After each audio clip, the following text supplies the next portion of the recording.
This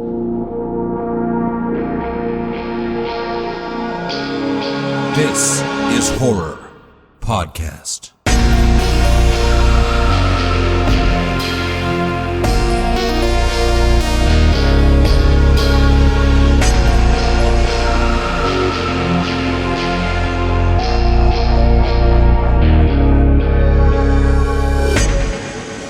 Welcome to This is Horror, a podcast for readers, writers, and creators.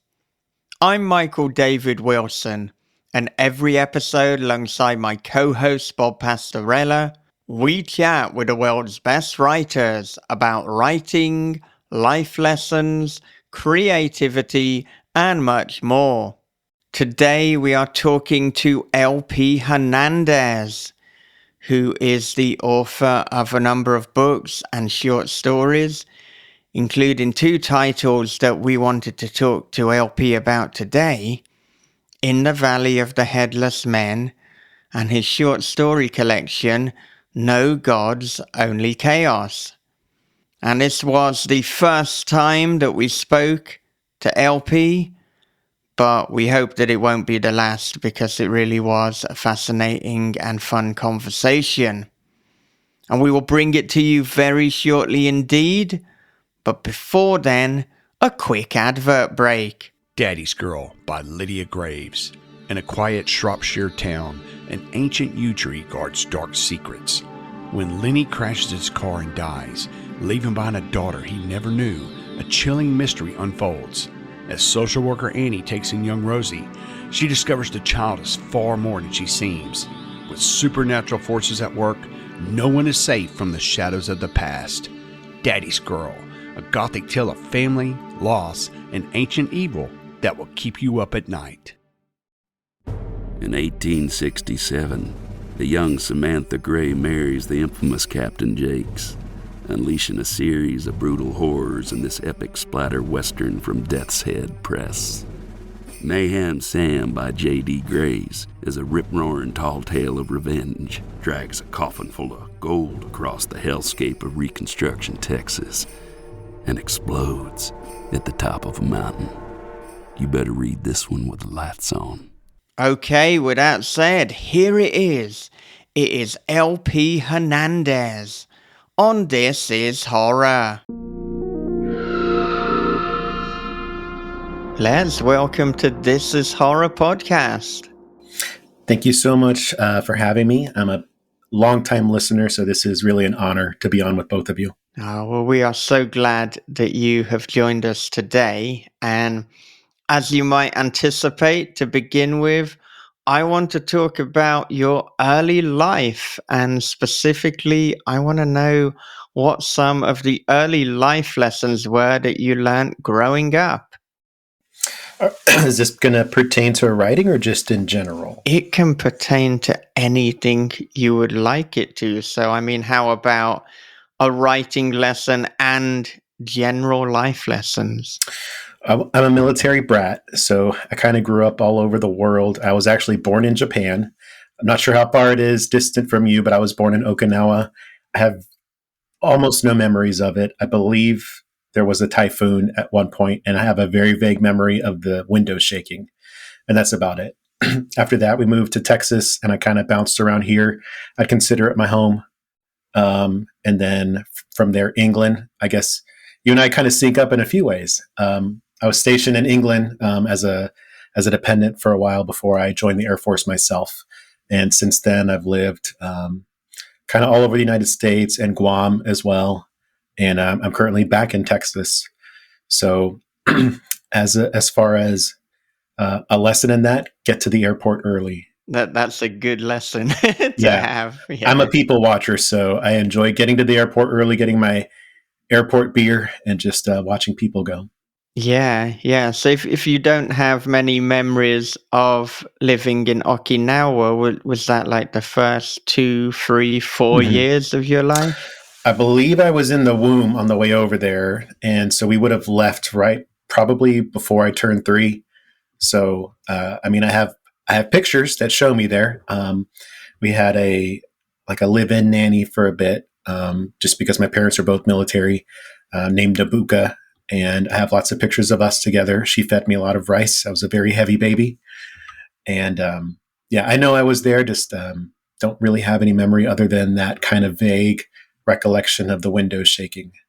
Yeah, it is a very typhoon prone area. I mean, of course, Japan in general is pretty prone to both typhoons and earthquakes, but yeah, in particular, Okinawa does suffer from that. But to move towards England, because you mentioned that as well, I'm wondering where specifically you were in England, and perhaps being older, you have more memories of that time. I definitely do. I think the town, like the nearest town that English people kind of know when I would mention it is Cambridge. But we were stationed at RAF Lakenheath. I believe that's I don't remember that is Sussex or Essex. I forget. It's one of the two. So I moved there when I was 16, left when I was kind of late 18, close to 19. So I learned how to drive there, and got to tour the mainland quite a bit. Have a lot of memories of England and it being gray a lot. Overall, really enjoyed our time there, and can't wait to get back at some point when it's in the cards for us. Yeah, well, being grey most of the time is certainly par for the course in England, particularly the further up north you go, I have noticed. But in terms of learning to drive there, I mean, great skill to have, but then when you came back to America, you probably had to relearn a number of things just on the basis of you then driving on the right rather than the left side of the road. So we had an American car in England, and so that was a fun experience, and it took up like the whole road. Like for here, a Nissan Maxima is like it's a decent sized sedan, but Bob and I both live in Texas, so we've got pickup trucks that are like tanks.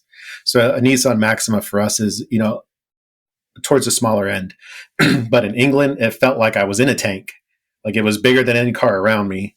And I would say the one advantage I had coming back was understanding how roundabouts work, because in the States, you can see it when it's their first time, like coming up to a roundabout, and there's just some sense of panic, or like the Mr. Bean skit where they're just kind of going in circles, not sure kind of when to get off. But I was a very well seasoned roundabout driver by the time I got back to the States. See, and the thing you're saying about the size of the roads and the different cars, this is why a number of my colleagues, if they're from America, they kind of freak out about driving on Japanese roads, because Japanese roads and the typical Japanese car, I mean, there's a whole class of K cars, light vehicles, they're even smaller. So for me, going from the UK to Japan, it's like, okay, the roads, or some of the roads in the rural areas, they are smaller, but it doesn't feel so drastic. But yeah, if you go America to Japan, it's like, well, you've cut out the middleman of the UK. And I mean, it's kind of funny because you've got this K car class of light vehicles, me driving around in my not very big at all for Western standards Mazda 2 is like a giant compared to 50% of the vehicles. I feel powerful.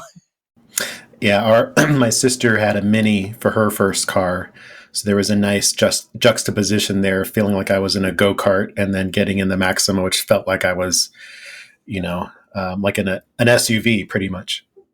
Yeah. But as this is horror and not the This Is Automobile podcast, we are going to jump to those early life lessons, those formative experiences with story. And I believe that some of the books that you were reading from an early age were Goosebumps and Fear Street. So let's talk a little bit about that. So I'm definitely a Scholastic book fair boy. I was one of the two or three kids that kind of kept that thing going in school. I remember we'd get the flyer, and sometimes it was me and one other person that would come back with our orders. I very much remember the smell of a brand new Goosebumps book. Like, it's probably chemical and not good for you, but I remember like just inhaling that, and the texture, because it used to have those little bumps in the Goosebumps, and then kind of dipped a little bit into Fear Street. There were some like girls on the cover when I was starting to, have some curiosity there. But at the same time, I was reading Stephen King. So I don't know how I balanced that, because I was reading Carrie, and then I would go read Why I'm Afraid of Bees. And still kind of get the same enjoyment level out of both of them. One of them definitely felt a little more taboo, and I would read that one, with the little night light in bed with the blankets over me, versus the one I could read at the dinner table, which was appropriate for my age. But reading now as a father, Goosebumps to my son, I don't understand why I was so entertained by it, other than the age. But even he feels a little bit like we can move on from this. Like, we're ready for the next thing. So how old is your son? He's 8, but he's shown an interest in horror since probably 3 or 4. So I remember watching Killer Clowns was a big moment for me. And for him, it's already like a little bit old news. So I don't know, maybe it's because me being his parent, I'm constantly exposing him to this stuff. My mom wasn't really a horror person. So I think he's been exposed to a lot more, a lot sooner than I was. And so I don't know if we're ready for Stephen King quite yet, but maybe something like Cujo that could hold his interest. Yeah. No, I'm taking mental notes here because my daughter is 6 years old. And so at the moment, we're reading Roald Dahl stories. So it's not quite horror, but there's something a little bit weird and disconnected and almost bizarro about it. But yeah, if he's 8 and Goosebumps is looking a little bit, he can move on. I need to read Goosebumps to my daughter immediately. It's like, this is the time. This is the takeaway that I've got already from this. He's been a little reluctant with scary stories to tell in the dark because of the illustrations, and we did watch a little bit of the movie. He tapped out at a certain point, but I think that might be our transition into more of the adult fare. Yeah. I'm envious because I didn't grow up with Goosebumps. I barely. I can appreciate scary stories now, but I barely even got into that when I was a kid. We just didn't have anything like that. Probably the closest thing that we had was some of those Alfred Hitchcock anthologies that he would put out. Monster Museum is one, some great stories there that were more of the fantastic than horror. But, there's, Ray Bradbury's Homecoming is in there. So that's quite a chilling story there. So, but I wish we would have had that. It bugs me that it wasn't until I was too old to get into it, and there's a whole generation that grew up with it, but I didn't get it.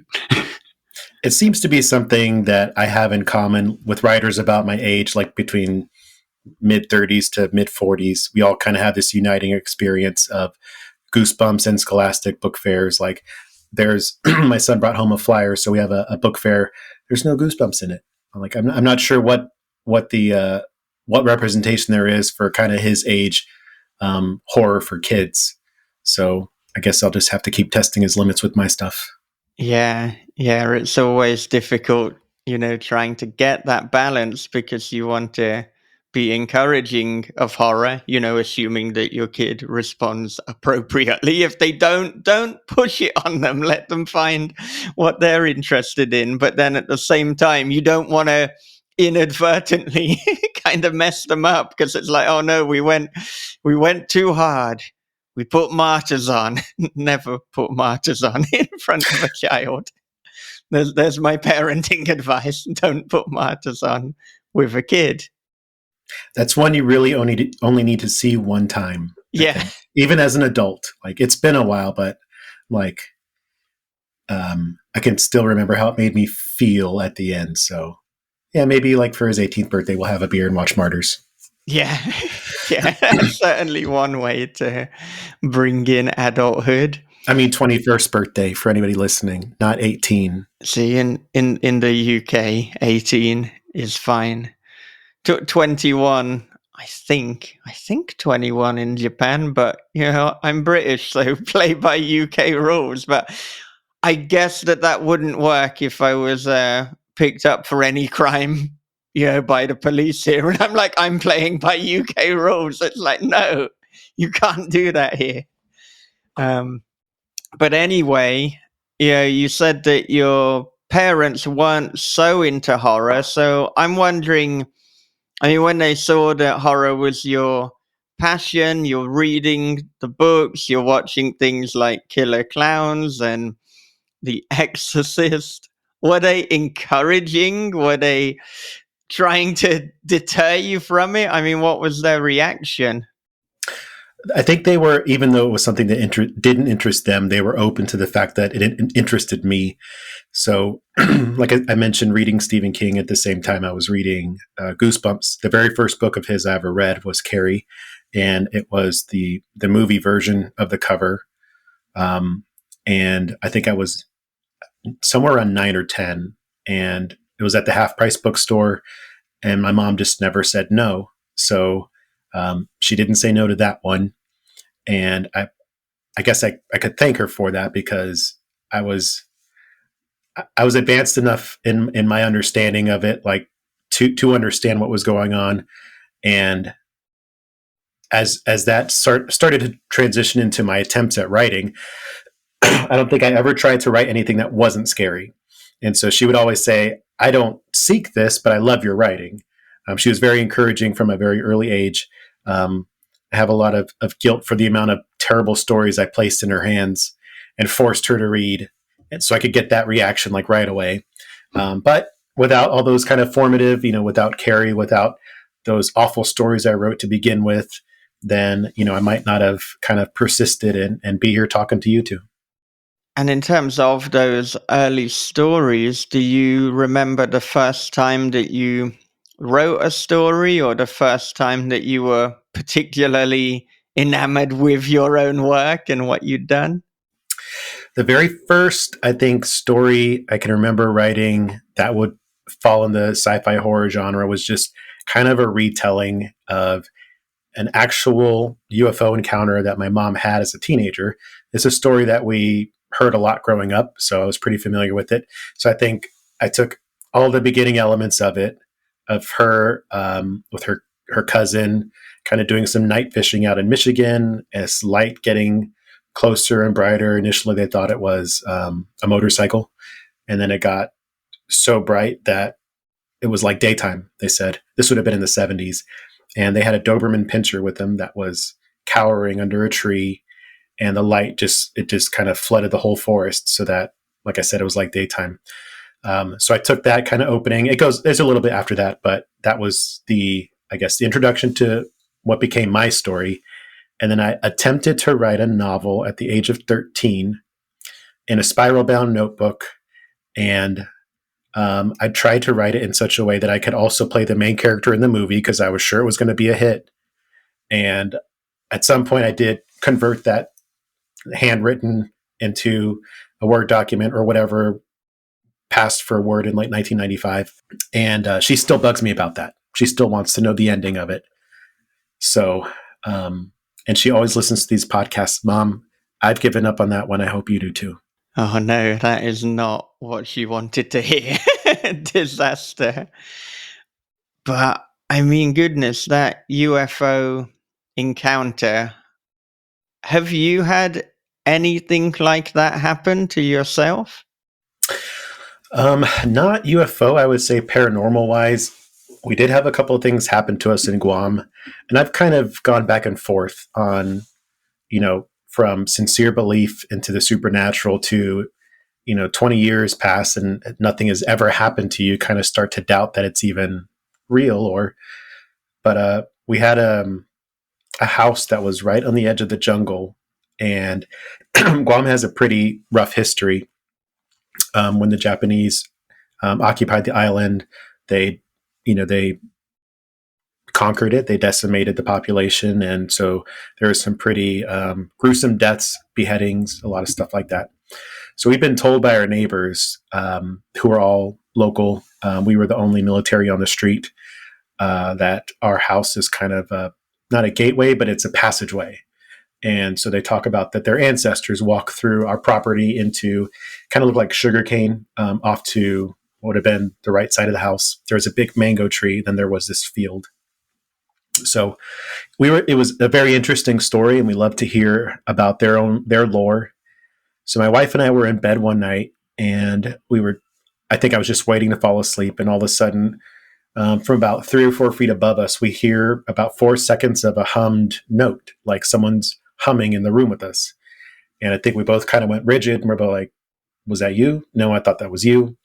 And so it was neither one of us. No explanation for it. We didn't have kids at the time. And it was just kind of like, I don't know, just like a person in the room with you humming a song.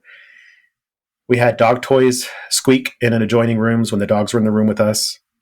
So, and then the most vivid one I can remember, I was sitting at the dinner table, and we had one of those trash cans where like the lid kind of flips. So like if you drop, your trash, it would, and I was just sitting there. I might've been doing homework, I forget. And it looked like someone had dropped a brick in the trash can, and there was nobody by it. It just went, went like 8 or 9 times on its own. And like, I don't know, no explanation for it. It didn't feel threatening, but it was definitely, I went supernatural because, to get it to flip that many times would have been some amount of force.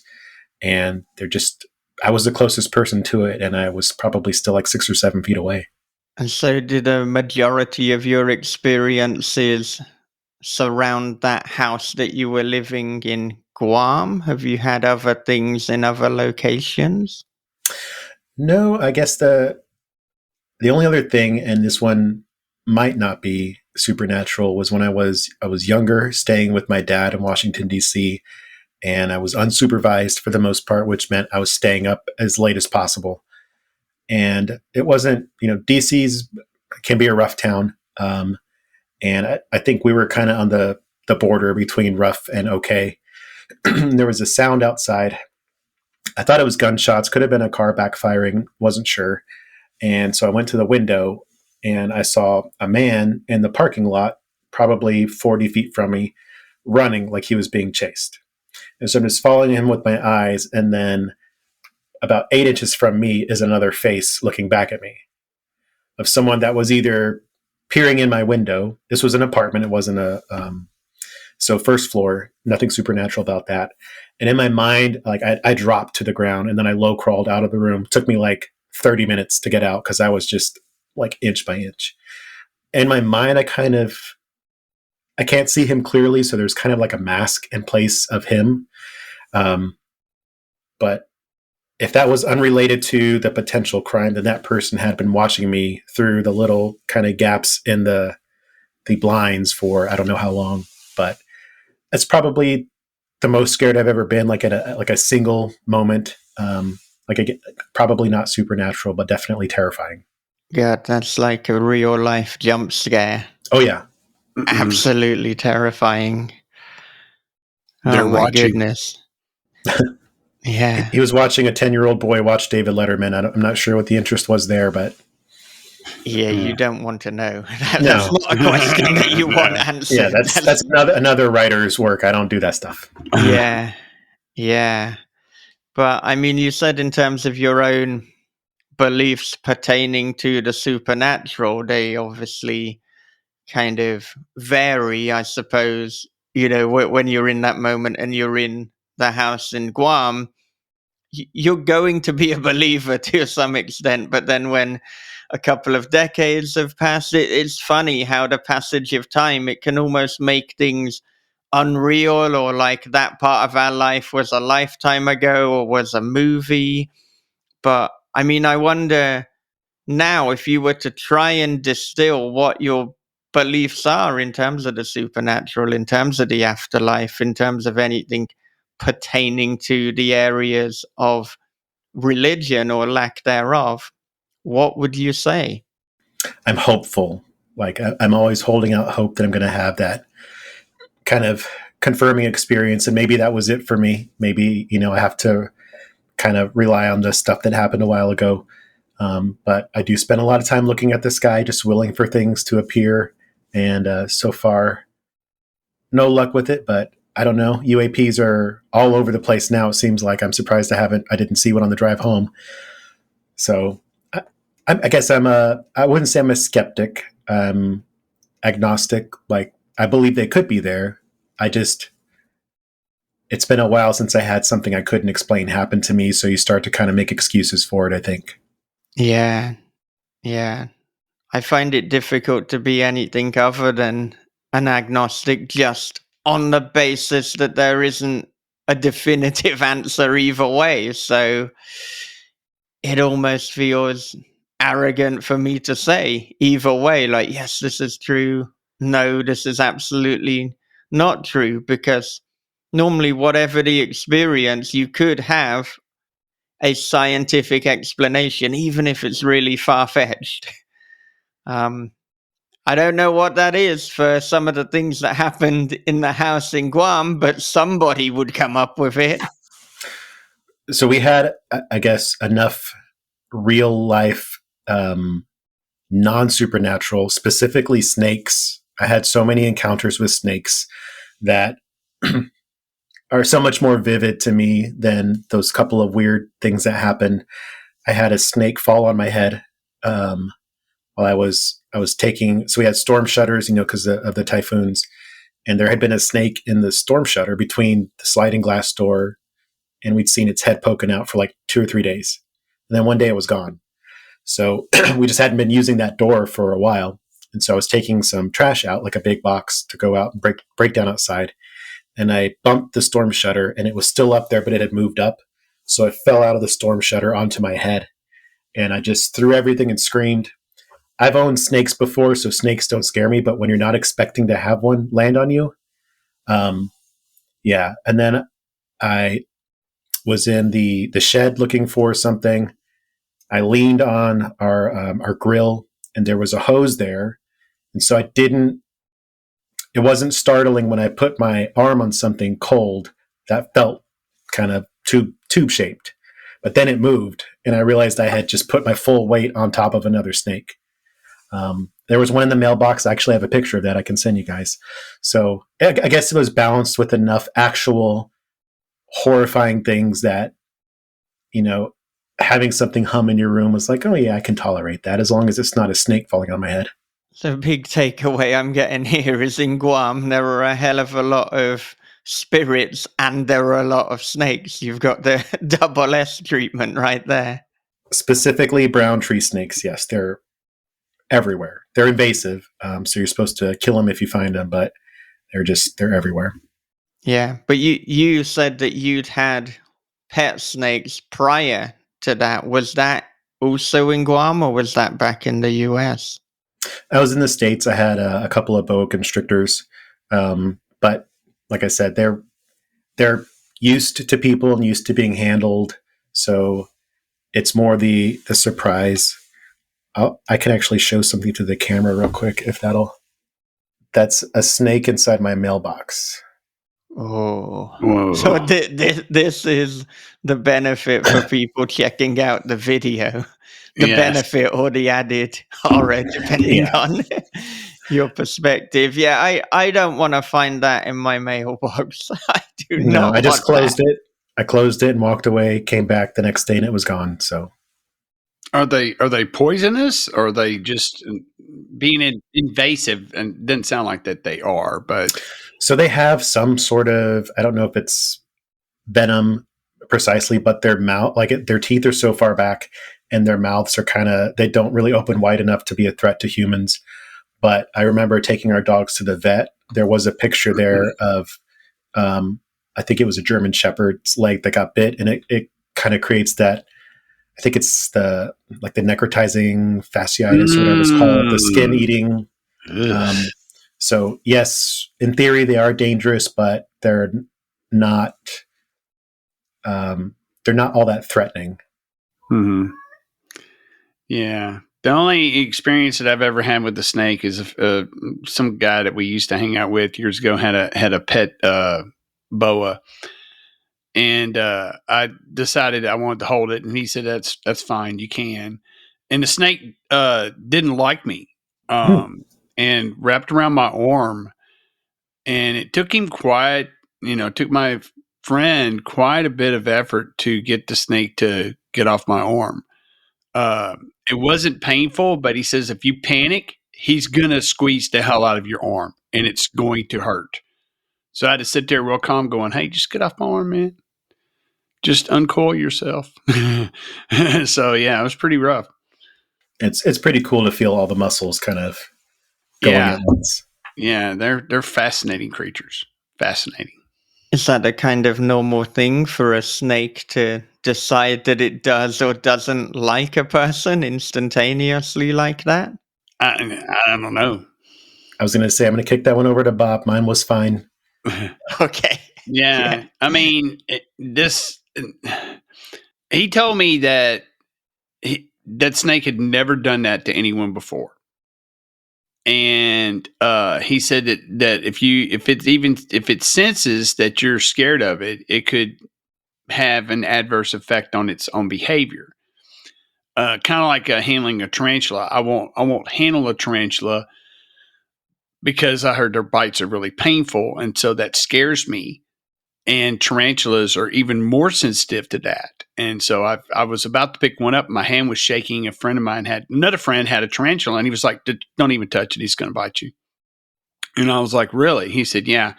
I said, well, is it like poisonous? He goes, you could get sick, but yeah, it's, I don't think it won't kill you. He goes, it'll hurt like hell. He goes, but you're too nervous and it's going to sense it. And that's when it attacks. And I was like, oh, well, I'll just leave it and fuck alone.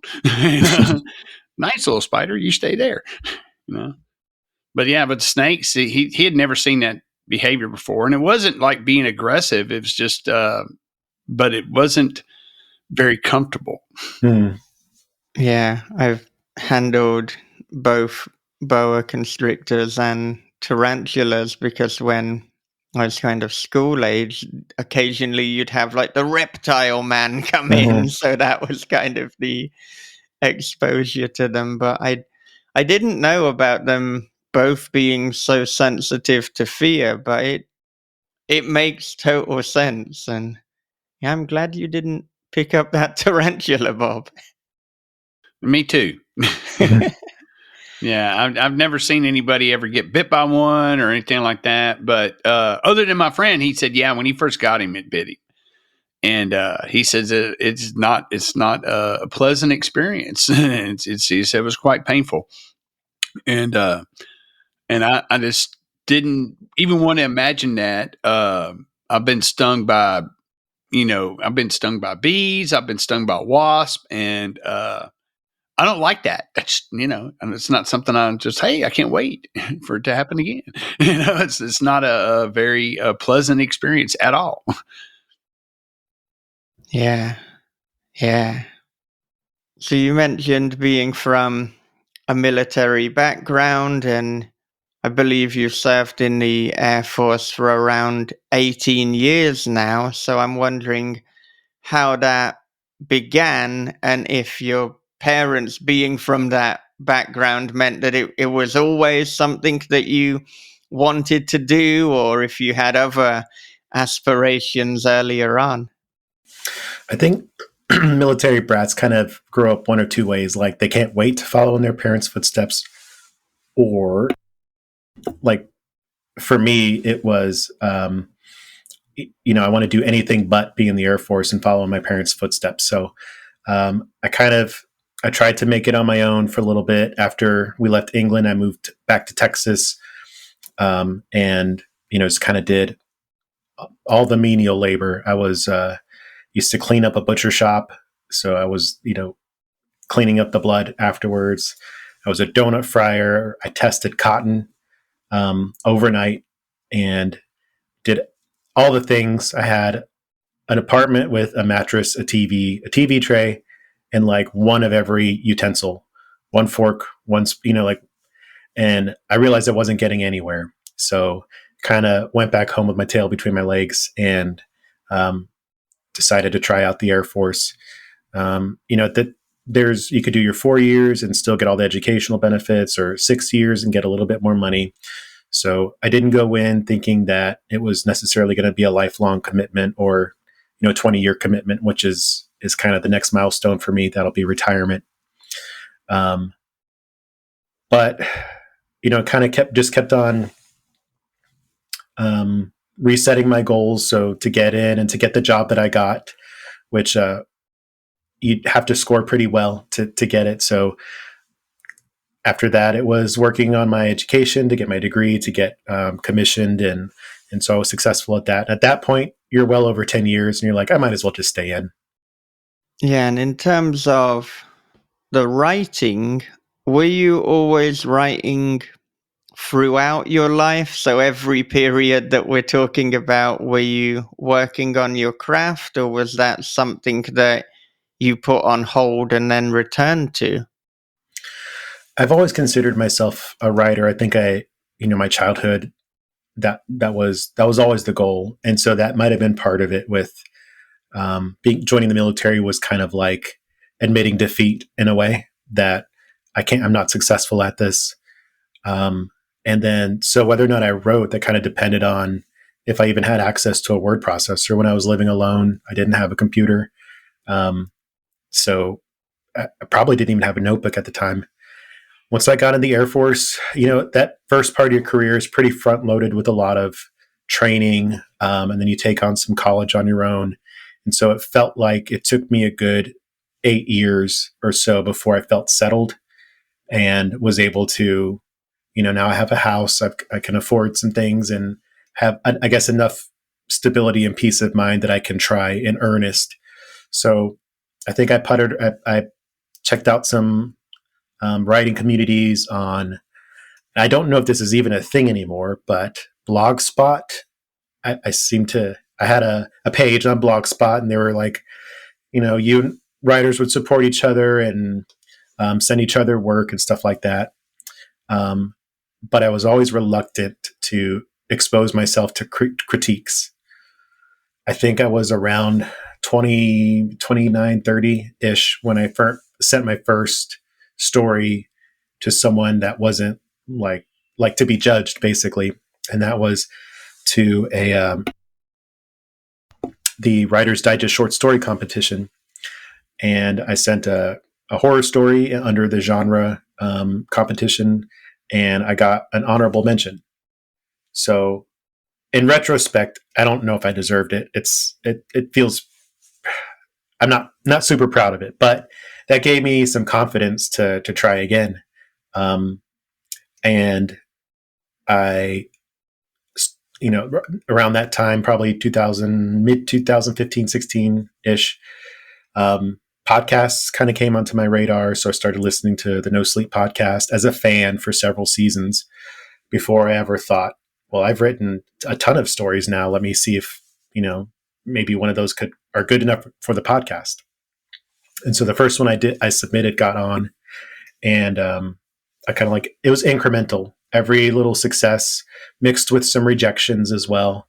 And those were always hard because I hadn't developed thick enough skin, but the successes were they weren't too far apart that I lost hope.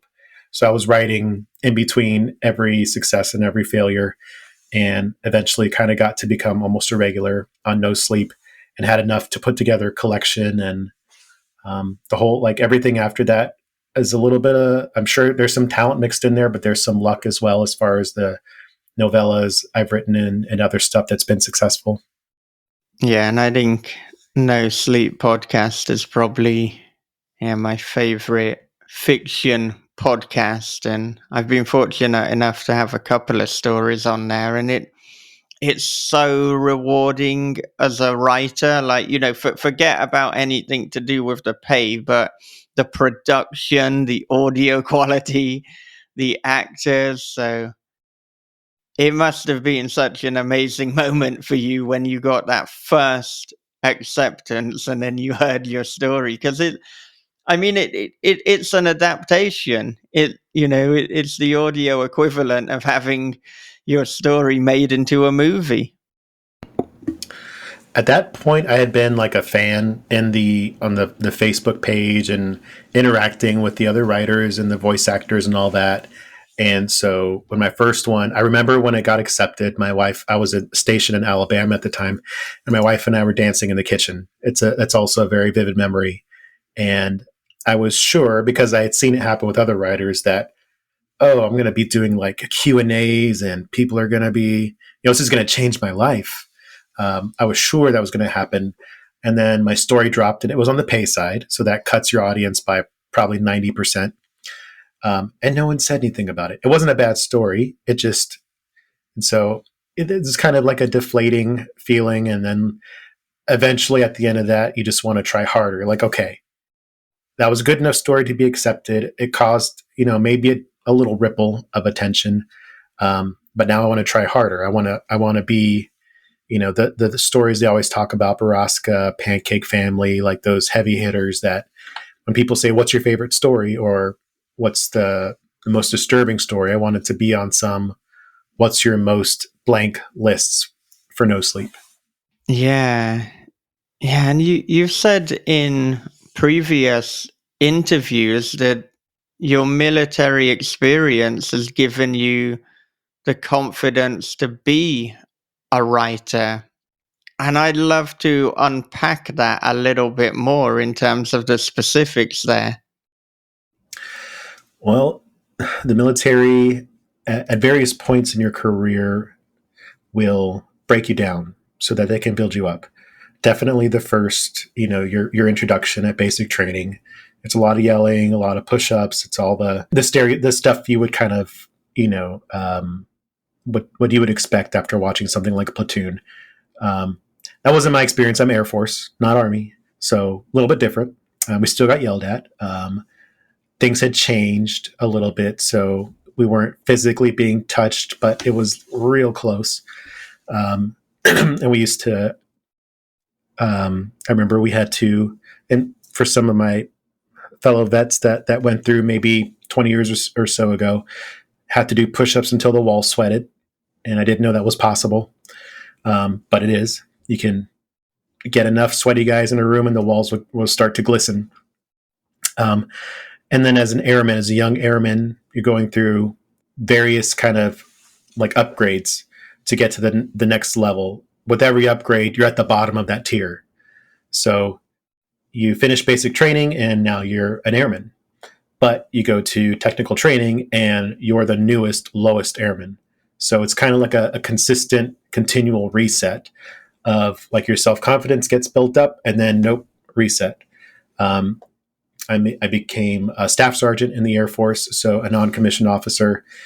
And then when I commissioned, I was a lieutenant. So I was back at the bottom again. So it's just that kind of, you develop thick skin, I think. And part of that is by design. Like you never get really too comfortable being in any position of authority, because there's always the next job or the next echelon that's going to put you right back at the bottom.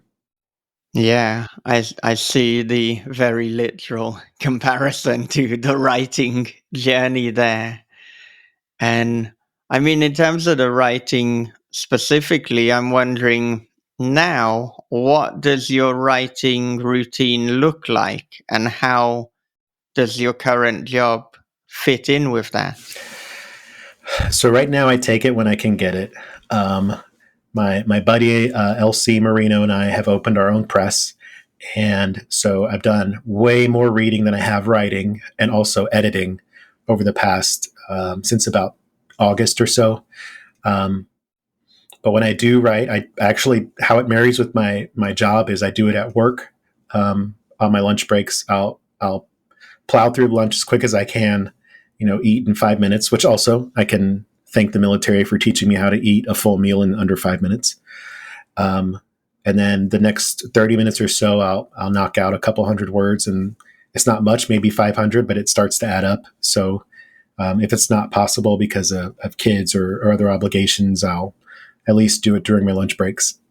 Yeah, and speaking of forming your press, I mean, I know a little bit from what you've said online about it, but I'd love to know the genesis of this, and then what you're doing with your press, what you're kind of looking for, what avenues it's serving at the moment.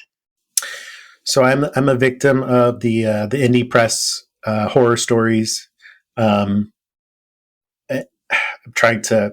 I think it's pretty well known that No Gods was originally picked up by Cemetery Dance, and it was also released by Cemetery Dance in January of this year. So that notification came while I was out in the field, and so that was a nice kind of gut punch. I was kind of disconnected from the world for the most part. I could kind of access Twitter a little bit on my phone, but I was out training, and then got the email that basically there's a handful of books we're not moving forward with, and one of them's yours. So then I moved to Darklit, which, yeah, saw the reaction there. Wow. I could say a lot here, just that I tried to do my homework, but when the person kind of on the other end is telling you exactly what you want to hear, then I guess I felt courted in a way. Like I felt special, like it was love bombed, and all the promises that were made about what would happen with my book. So that was an unpleasant couple of months. I had basically this entire book I put together myself, from the cover art to the interior formatting. Everything was me. All Darklit had to do was slap their label on it and then fulfill their other obligations. And it was at a certain point almost impossible just to even have an email exchange. So as other authors began to jump ship in June or so, I realized that my book just wasn't going to have a fair shot because people didn't want to support the brand anymore. Like, they didn't want to buy a Darklit book, regardless of whether or not they wanted to buy my book. They just weren't going to support the brand. So I'd met LC Marino at AuthorCon, and then again at StokerCon.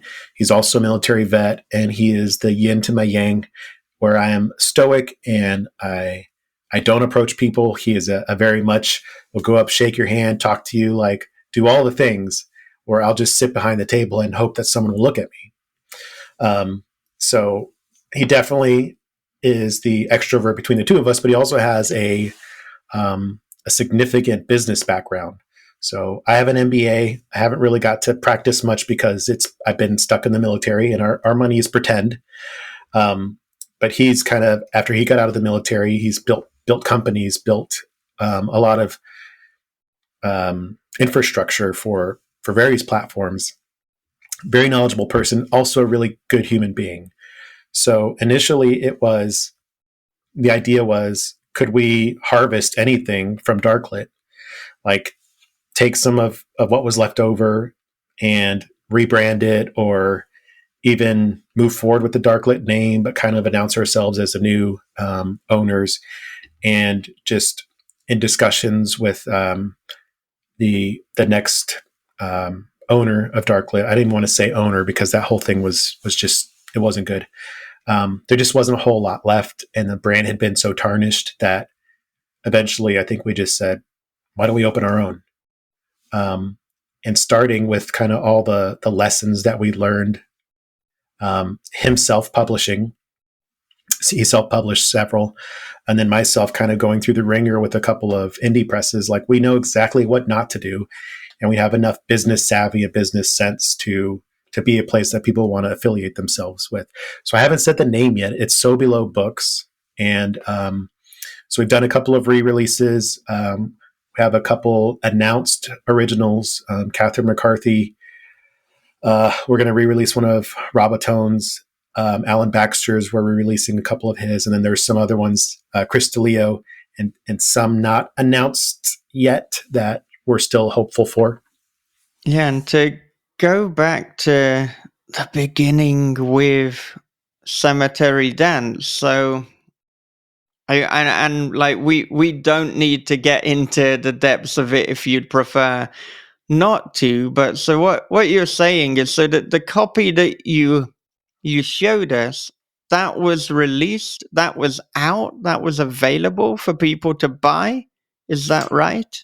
Not through Cemetery Dance. So I was supposed to come out with Cemetery Dance. I was an October release. Okay. But I'd been under contract with them for about 9 months at that point. So, and if anybody wants to, like, this was a gamble, what I did this whole thing on my own, and then I just put it in publishers' hands and said, this book is done.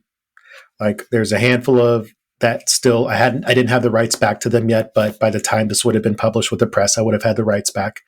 So I got the formatting, I got the cover art, everything kind of put together, and said, this, if you want to get behind it, this thing's done. And Cemetery Dance was the first one to write back and said yes. But then, with some turnover in personnel there, and I'm sure it was a business decision. Wasn't long after me that other people kind of experienced some issues with them with their releases. Like, I think Jonathan Jans had some issues there with like pre-orders not being delivered. I saw like a handful of the next releases kind of there was some stuff I think going on behind the scenes. So maybe it was a blessing in disguise that I didn't end up there. But yeah, I was one of, I think, 3 authors whose books were cut. I know C.S. Humble, his books were also cut. The third author, I'm just forgetting the name there. Yeah, goodness. I mean, to say it's been an unfortunate situation is to wildly understate it. And I mean, having recently read the collection No Gods, Only Chaos, is absolutely fantastic. So I'm really hoping that, this re-release, I mean, it's almost bizarre. Do we call it a re-release or an original release? Because none of the original releases happened much, but I do hope that a lot of attention is brought to it, because I mean, it really, within the collection, it shows such a wide range and showcases honestly all of the facets of horror. Yeah, I hope if anyone has a takeaway, like if they don't know me, that by the time they're done reading it, that's their takeaway. Like, I can write anything. And that part of this is because you're seeing the result of, me submitting to various calls. So naturally that dictates that you're going to write a different kind of story, because I was trying to land in like the Human Monsters anthology versus the Picnic in the Graveyard anthology. So a handful of those are, stories that I landed in anthologies, and I'm always trying to be different. When I land in an anthology, I want my story to be like nothing they've ever read, because there tends to be a lot of overlap, especially when it's themed, that you're going to get a lot of very similar stories. So I try to do, come at it from a different perspective, or just do something unexpected, so that even if it's not their favorite story, it's original. I was going to say, when I was reading it, I had sensed shades of Matheson and William Nolan and Charles Beaumont, and it had a lot of these stories had this kind of a Twilight Zone edge to them. But to me, it's the characters, and you use setting as characters so well that actually kind of made those stories. I mean, they're your own. They could only have come from you.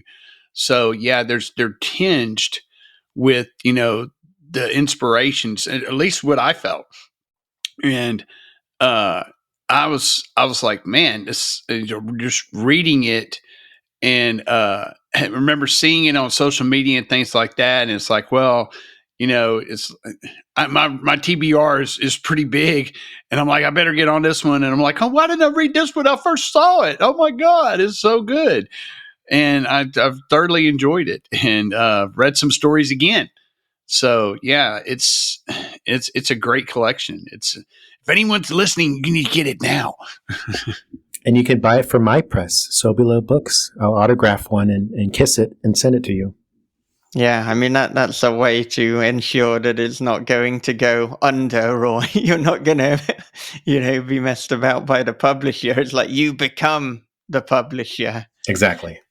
And I mean, in terms of originality being important to you, I'm wondering, when you see a call for a story under a certain theme, what are the initial steps in terms of when you're looking at what you write? I mean, I know, for example, that Stephen Graham Jones, one of the things that he does is he'll write a list of all the things he doesn't want to do and then see what's left. I think where this first clicked for me was the story from the Red Dirt, which was in a Sinister Smile press release. And they're a bit smaller, so they don't, at the time, I'm not sure if they do now, but they didn't pay professional rates, but it was more than the contributors' copies that I was getting. And so this was a zombie call, and understanding, and I had talked to Bob as well, another Bob, just like curious, how many submissions do you get for something like this? And he said about 300. So 300 zombie stories, a lot of them are going to hit very similar beats, but I bet none of them were set in the Dust Bowl. So if I can do something from, out the gate to make myself different, because it may come down to, as they're reading, they're accepting, because there's a potential that these people are submitting multiple places. So there's only so much time they have to say yes to a story and kind of lock it in. So they're accepting stories if they have two that are, you're down to your last two. They're very similar. One set in the Dust Bowl and the other set in modern times. Well, we don't have a Dust Bowl story. So I kind of used that logic. And then I took it forward with my Picnic in the Graveyard, which was Cemetery Joe. I wanted to do something that was outlandish, but also funny. And the very next one after that I landed was Human Monsters. And my goal there was to make you kind of root for the bad guy. So whatever the call is, what can I do that the editors or, whoever's leading the call probably hasn't seen yet? Yeah, and I mean, in terms of Cemetery Joe, I mean, that is a hell of an opening story. It's very bold. It's very playful. There's a hell of a lot of comedy to it, at least for my fucked up sense of humor. So, I mean, I'm wondering, did you always know that you were going to open with this one? I felt like it was kind of, if you can make it past this story, then you can make it through the rest of it. It has enough. I think it shows a range. Like some of it almost gets a little, I wouldn't say cosmic, but there's some little, there's definitely a supernatural element that's beyond the fact that this person is reanimating dead bodies. And actually, I think leading to some real questions about the nature of life. But for that one, I think that was the first time that I wrote and I kind of removed my own shackles. So not to say that I would say From the Red Dirt, which was before that, that's the zombie Dust Bowl one. I didn't need to take the shackles off for that one, but this one, there are many times where I've written a story with an idea and I get to that scene and I pull back from it. And so I'm doing a little bit of self-censoring, kind of limiting before I even submit it because it's too extreme or distasteful. So, and I've told this story before, but the original title of this was Corpse Fucker Joe. I think I've heard you both swear, so that's okay, right? Yes, it is. Okay. So this was Corpse Fucker Joe, and that's what I sent in like the body of the subject line of the email. And then I was like, as soon as I hit send, I was like, that was a mistake. Not only is he not going to accept it, he's not going to read it, and then I'm going to be on his banned list. So I wrote another story, which is in this collection as well. And I submitted it and said, hey, just kidding about that other one. But by then he'd already read it and accepted it and tweeted about it, which caught Sadie Hartman's eye. So she was on the lookout, or at least knew my name when the Human Monsters Anthology call came down. And I submitted the bystander for that one. So it was kind of a fortunate turn of events to submit it with that provocative title, to write a bonkers story, and for Joe from Cemetery Gates to tweet about it, which happened to land on Sadie's page. And so she knew my name when I submitted like 2 weeks later. Is there any part of you that wishes that you had stuck with the original title, or is there any chance that if we have, I don't know, a compendium of your fiction in the future or a re-release that you may revert to Corpse Fucker Joe? I'm good with it. I think after Family Annihilator, if people are fans of mine, then they can deal with Corpse Fucker Joe. Yeah. Yeah. Oh, wonderful. Thank you so much for listening to LP Hernandez on This Is Horror. Join us again next time for the second and final part of the conversation.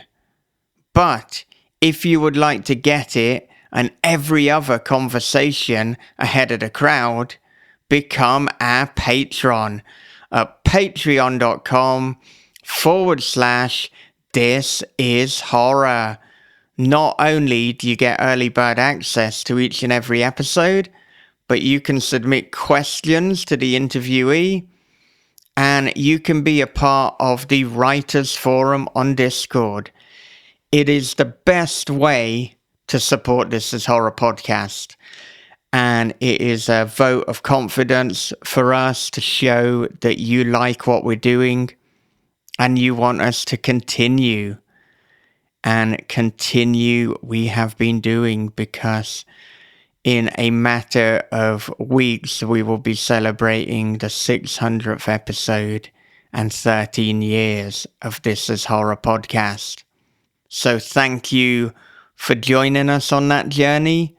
Please do help keep the show alive and support us at patreon.com/thisishorror. Okay, before I wrap up, a quick advert break. In 1867, the young Samantha Gray marries the infamous Captain Jakes, unleashing a series of brutal horrors in this epic splatter western from Death's Head Press. Mayhem Sam by J.D. Grays is a rip-roaring tall tale of revenge, drags a coffin full of gold across the hellscape of Reconstruction, Texas, and explodes at the top of a mountain. You better read this one with the lights on. Daddy's Girl by Lydia Graves. In a quiet Shropshire town, an ancient yew tree guards dark secrets. When Lenny crashes his car and dies, leaving behind a daughter he never knew, a chilling mystery unfolds. As social worker Annie takes in young Rosie, she discovers the child is far more than she seems. With supernatural forces at work, no one is safe from the shadows of the past. Daddy's Girl, a gothic tale of family, loss, and ancient evil that will keep you up at night. Well, that about does it for another episode of This Is Horror. And I thank you once again for joining us. I thank you always for engaging, for rating the show, for letting us know who you want to hear us talk to. Because without all of you, dear listener, we are nothing. Now, as I often do, I would like to end the episode with a quote. And here is a quote from one of the Stoics, from Marcus Aurelius. Each of us lives only now, this brief instant. The rest has been lived already, or is impossible to see. So something to ponder. Make sure that you are living in the now. But the now for us, the now for me, the now for you is ending this episode. So I will see you in the next one for part 2 with LP Hernandez. But until then, as always, take care of yourselves, be good to one another, read horror, keep on writing, and have a great, great day.